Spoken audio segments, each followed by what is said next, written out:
चंद्रपूर महानगरपालिकेमध्ये कुणाचा महापौर होणार याकडे राजकीय वर्तुळाचं लक्ष आहे।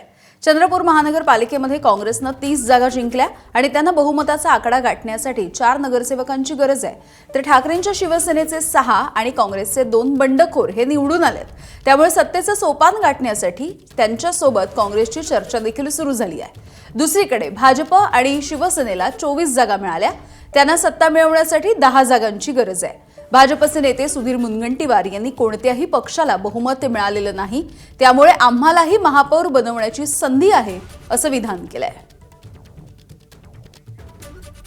महानगरपालिकेवर काँग्रेसची आणि मित्र पक्षाची सत्ता येण्यामध्ये आता कुठेही आम्हाला अडचण नाही आणि जनतेने ठरवल्याप्रमाणे हा निकाल अपेक्षित होता। हा सर्व निकाल जो मिळाला, यश मिळालं, हे चंद्रपूर वासियांनी ठरवून जो भ्रष्टाचार या महानगरपालिकेमध्ये झाला, या महानगरपालिकेचं संपूर्ण वाटोळं केलं गेलं, त्याचा बदला जनतेने घेतला आणि महाविकास आघाडीला मी असं म्हणेल की काँग्रेस आणि मित्रपक्ष आमच्या जे बहुमत दिलं त्याबद्दल चंद्रपूर वासियांचं मी मनापासून आभार व्यक्त करतो।